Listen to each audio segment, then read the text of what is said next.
కృష్ణ అండి. ఈరోజు నేను మీకు నా జ్యూస్ కప్ చూపిస్తా అండి. యాక్చువల్‌గా ఇది చాలా పెద్దగా ఉంది. కానీ రోజు ఇంత తాగను. మా వాళ్ళు ఇచ్చారు. యాక్చువల్‌గా నేను జ్యూస్ ప్రిఫర్ చేయను. నేను డైరెక్ట్‌గానే ఫ్రూట్ తినడానికి ట్రై చేస్తా. కానీ ఆ ఫ్రూట్ బాగా ఆహ్, పండిపోయిందనమాట. సో, ఇది కర్బూజా జ్యూస్ అండి. ఈరోజు నా బ్రేక్‌ఫాస్ట్ ఇదే. ఆహ్, నేను దాదాపుగా ఒక 10 ఇయర్స్ నుంచి నా వెయిట్ 72-74 మెయింటైన్ చేస్తున్నాను. సో, ఈ మధ్యలో అన్ని టెస్టులు చేయించుకున్నాను. Maximum almost all normal. నేను శాకాహారిని, కానీ నాకు విటమిన్ డి నార్మల్ ఉంది. అండ్ నేను శాకాహారిని, నాకు బి12 నార్మల్‌గా ఉంది. సో, ఇది కష్టం శాకాహారులలో బి12 అండ్ విటమిన్ డి నార్మల్‌గా ఉండడం. అండ్ ఆల్రెడీ సీరం క్రియాటిన్ కావచ్చు, serum electrolytes and serum and bilirubins almost all నార్మల్‌గా ఉన్నాయి. ఎక్కడ కూడా ఏమి ఇబ్బంది లేదు. So, I'm non diabetic. So, కానీ నేను ఎవ్రీడే ఖచ్చితంగా నాది నేను పాటిస్తా. నేను ఫస్ట్ పాటించే నియమం ఏంటంటే, ఆకలైతే తింటా అండి. ఆకలి కాకపోతే మీరు బ్రహ్మాండం నుంచి తీసుకొచ్చింది ఏదైనా ఇస్తే కూడా తినా. ఒకసారి నోరు ఓపెన్ చేస్తే నేను తినడం స్టార్ట్ చేసి, ఒకసారి క్లోజ్ చేస్తే ఇంక మీరేమి ఇచ్చినా నేను తినను. సో, ఫస్ట్ కండిషన్ ఆకలైతే తింటా. ఆకలి లేకపోతే అసలు తిననండి. ఇది రూల్. నంబర్ 2 ఎంత కావాలనో అంతే తింటా. మీరు ఎమోషనల్ బ్లాక్‌మెయిల్ చేసి ఇంట్లో చాలామంది మా ఇంట్లో మా మిసెస్ చాలా ఎమోషనల్ బ్లాక్‌మెయిలిస్ట్. ఎందుకంటే ఆహ్, చాలా తయారు చేస్తది. అది పడేయలేక నాకు పెడతారు అందరు ఇంట్లో అంతా. అంటే ఇక పడేయాలే ఎందుకు అనేది ఇక పెట్టేస్తారనమాట. So, that is called as emotional blackmailing. So, idli ఉంది. ఇడ్లీ పెద్ద గిన్నె స్టార్ట్ చేస్తారు కదా! ఆ గిన్నెల నిండా వాయి మొత్తం ఒకటేసారి 20, 30 ఇడ్లీలు దిగుతాయి. సో, తినేటోళ్ళు తిన్నాక మిగిలిన ఇడ్లీలన్నీ ఇప్పుడు అవన్నీ తినాలా, లేకుంటే పడేయాలా. పడేయడం కొంచెం ఇష్టం ఉండదు కదా! ఎందుకంటే ఆర్గానిక్ మీకు తెలుసు కదా! మంచి నెయ్యి వాళ్ళకు పెట్టాలని ఉంటుంది. కానీ ముందు మనం మాక్సిమమ్‌గా యూసేజ్ అయినాకనే వేరే వాళ్ళకి పెట్టాలని సహజంగా అందరికి ఉంటుంది. సో, కానీ నేను అక్కడ కూడా బ్రేక్ డౌన్ చేస్తా. ఖచ్చితంగా ఒక్క గ్రాము, ఒక చెంచాడు ఎక్కువైనా కూడా దాన్ని వదిలేస్తాను నేను ప్లేట్‌లో నిర్దాక్షిణ్యంగా. సో, ఇది అలవాటు చేశాను. కాబట్టి అప్పటినుంచి ఏం చేస్తానంటే నాకు ఎమోషనల్‌గా ఫుడ్ పెట్టరు. సో, నాకెంత లిమిటేషన్ ఉందో అంత. మిగతాదంతా నిర్దాక్షిణ్యంగా వదిలేస్తా. కాబట్టి భయానికి నేను ఎంత కావాలో అంత పెడతారు. సో, ఇది రెండో పాయింట్. ఇక మూడో పాయింట్. నేను ఏది పడితే అది తినా మళ్ళీ. మీరేదో పెడితే నేను తినను. నేను తినేదే తింటా అనమాట. సో, ఇప్పుడు నిన్న నేను ఒక ఫంక్షన్ అటెండ్ అయినా. అందులో గులాబ్ జామ్ ఏశారు. సో, గులాబ్ జామ్ అంటే తెలుసు కదా! గులాబ్ జామ్ నిండా ఇట్లా చక్కర రసంతోటి ఇట్లా ఉంటదనమాట. సూప్ తోటి. ఐ మీన్ జ్యూస్ తోటి. కానీ నేనేం చేశానంటే అది బంతి భోజనం. వాళ్ళు కూర్చునబెట్టే పెట్టారు. అందులో అందరూ తినేసినారు. కానీ నేనేం చేశాను దాన్ని పిసికి అందులో ఉన్న షుగర్ కంటెంట్ అంతా డ్రైన్ చేసేసి తిన్నా. పక్కకున్న వాళ్ళు అడిగారు, "సార్ అలా తింటున్నారు ఏంటంటే దాన్ని ఇలాగే తినాలి." జ్యూసీగా మనం ఆ షుగర్ కంటెంట్ తీసుకుంటే మీకు తెలుసు కదా! హైయెస్ట్ ప్లెయిన్ షుగర్ మనకు మంచిది కాదు. కాబట్టి మనం గులాబ్ జామ్ తినాలి. కానీ గులాబ్ జామ్‌లో పిండి తీసుకోవాలి. ఎందుకంటే ఆఫ్టర్ 50 సో, 50 మరి ఇక మీరు ఒకసారి ఆలోచించండి. 50+ అంటే ఖచ్చితంగా షుగర్స్. ఇది కూడా మంచి ఫ్రక్టోజ్ అండ్ గ్లూకోజ్ ఉన్నటువంటి కంటెంట్. బట్ మంచి ఫైబర్ ఉన్న కంటెంట్ ఎండాకాలం. సో, మంచి మగ్గబెట్టాం. తీసుకొచ్చినాం. మగ్గబెట్టాం. యాక్చువల్‌గా నేను పండే తీసుకుంటా. కానీ మా వాడు జ్యూస్ చేశాడు. ఈ జ్యూస్ మొత్తం తాగేసరికి మనం ఏం చేయాలంటే గడగడ గడగడ తాగొద్దు. ఆయుర్వేదంలో జ్యూస్ గురించి చెప్పలేదండి. జ్యూస్ నింద్యము అంటే పనికిరాదు అని చెప్తాడు. జ్యూస్ కాకుండా కొంచెం కొంచెం ఇట్లా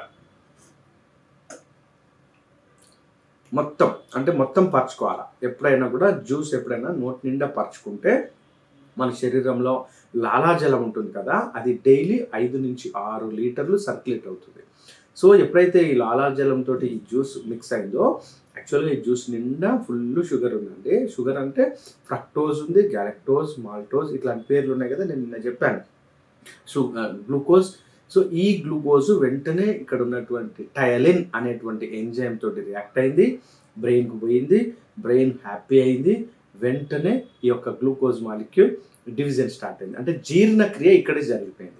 సో, ఇక్కడికొచ్చినాక జీర్ణక్రియ జరగదండి. పండ్లకు గానీ, లేకపోతే గ్లూకోజ్‌లకు గానీ, సుక్రోజ్, ఫ్రక్టోజ్ వీటికి జీర్ణక్రియ పొట్టలో జరగదు. ఇక్కడే జరగాలి.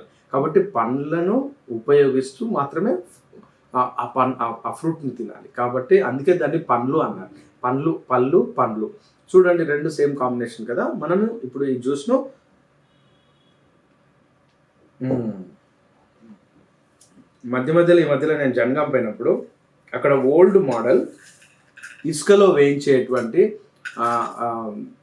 పప్పులు వేయించేటువంటి ఒక షాప్ ఉంది. ఒక అమ్మ బాగా చేస్తారు, ఇసుకలో వేయిస్తారు అనమాట. సో ఈ బట్టీలో బఠానీలను ఒక 5-6 రకాలు వేయించుకున్నా. అవి రోజు ఖచ్చితంగా కొన్ని తింటాను రోజు. ఎందుకంటే మేము శాకాహారులం కదా, శాకాహారులకు ఖచ్చితంగా ప్రోటీన్ కావాలి. సో ప్రోటీన్ సోర్స్ ఏమై ఉంటుంది శాకాహారులకు? ఆ పప్పులు తప్ప ఆప్షన్ లేదు. కానీ పప్పులు చాలా తింటే గ్యాస్ వస్తుంది కదా. సో పప్పులను మనం జాగ్రత్తగా దాన్ని కూడా నములుతూ తినాలి. డైరెక్ట్ పప్పు తినామనుకోండి, ఇక్కడ పోయి అది పగిలిపోతుంది. అంటే ఏంటిది, పప్పు డివిజన్ కాదు, ప్రాబ్లం వస్తుంది, గ్యాస్ వస్తుంది.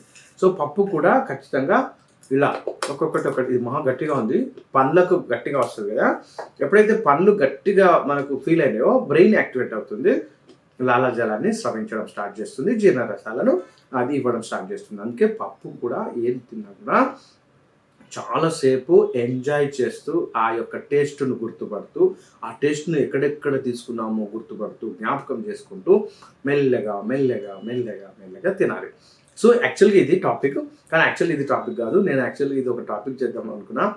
అదేంటంటే షూస్ అండి. ఈ మధ్యలో మేము చాలామందిని చూస్తున్నాం, చాలామంది ఇంజనీరింగ్ పిల్లలు కావచ్చు, ఎంబీఏ పిల్లలు కావచ్చు, ఎవ్రీడే షూస్ వాళ్ళ లైఫ్లో భాగం అయిపోయినాయి.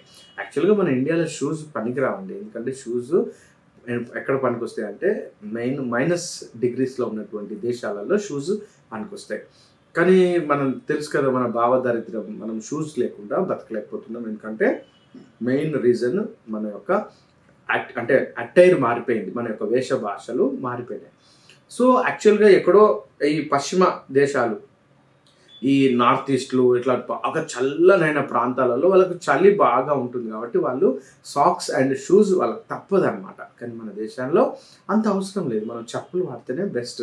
కానీ మరి స్కూల్స్ అండ్ కాలేజెస్, ఆఫీస్లలో షూస్ వాడుతున్నారు కదా. ఇంకో విషయం తెలుసా అండి, దాదాపుగా 7.5 లక్షల రకాలైనటువంటి సూక్ష్మాంగ జీవులు ఒక షూస్లో ఉంటాయి. మళ్ళీ చెప్పండి, 7.5 లక్షల రకాలైనటువంటి సూక్ష్మాంగ జీవులు, బ్యాక్టీరియాస్ ఉన్నాయి. అందులో అన్ని రకాలు ఉన్నాయి, మీకు తెలుసు కదా. అన్ని రకాలు. ఒక పబ్లిక్ మీటింగ్ అన్నప్పుడు ఎంతమంది వస్తారు? రకరకాల మనుషులు వస్తారు. తాగుబోతోడు వస్తాడు, తిరుగుబోతు వస్తాడు, జేబు దొంగ వస్తాడు, చైన్ స్నాచర్ వస్తాడు, అట్లనే మనుషులు వస్తారు, చెడ్డోళ్ళు వస్తారు అన్నట్టు షూస్లో కూడా మనకు అత్యంత భయంకరమైన జీవాలు వచ్చి కూర్చుంటాయి. సో ఇందులో సాక్స్ ఉంటాయి, షూస్లో ఉంటాయి. సో ఈ షూస్ని ఎంతమంది వాష్ చేస్తున్నారు? మరి ఎంతమంది సాక్స్ను వాష్ చేస్తున్నారు? ఎన్ని రోజులకు ఒకసారి దాన్ని డిస్పోజ్ చేస్తున్నారు సాక్స్ను? సో ఇది మీరు గమనించాలి. చాలామంది నేను చూశాను కదా, ఈ ఇంటర్నల్ ఇన్ఫెక్షన్స్ ఎక్కువ అవుతున్నాయి. అంటే ఈకోలై బ్యాక్టీరియా, చాలా రకాలైనటువంటి బ్యాక్టీరియా మనకు సెల్ఫ్ ఇంజెక్షన్, అంటే కాలును ఏదో దురద పెడితే గోక్కుంటాం, మళ్ళీ తెలియకుండా మనం నోట్లో పెడతాం కదా. అప్పుడు ఈ బ్యాక్టీరియా కడుపులోకి పోయి మనకు చాలా రకాలైనటువంటి హార్మ్ఫుల్ ప్రాబ్లమ్స్ వస్తాయన్నమాట. కాబట్టి దయచేసి షూస్ వాడే వాళ్ళు ఏం చేయాలంటే, ఖచ్చితంగా షూస్ను ఇప్పుడు ఎండాకాలం కదా, డైరెక్ట్ ఎండలో వీక్లీ వన్స్ పెట్టండి, అవి చచ్చిపోతాయి. రెండోది బాగా వాష్ చేయండి, వాషబుల్ షూసే తీసుకోండి. మూడోది బాగా ఎండిన తర్వాతనే మనం షూస్ను వాడాలి. మన సాక్స్ కూడా వీలైనంత వరకు మంత్లీ వన్స్ ఒక సాక్స్ బయటపడేసేయండి. వీలైనంత వరకు సాక్స్ నైలాన్ది కాకుండా కాటన్ది ట్రై చేయండి. మ్యాక్సిమం సాక్స్ను ఎవ్రీడే వాష్ చేసి ఎండలో వేయండి, ఇది ఇంపార్టెంట్. అండ్ కాలు పూర్తిగా డ్రై అయిపోయినాకనే షూస్ వేసుకోవడం, సాక్స్ వేసుకోవడం మర్చిపోకండి. ఎందుకంటే కాలి వేళ్ళల్లో ఉన్నటువంటి తడి మనకు ఫంగస్ పెరగడానికి, బ్యాక్టీరియా పెరగడానికి ఇప్పుడు నేను చెప్పినట్టుగా అవకాశం ఉంది. హరే కృష్ణ.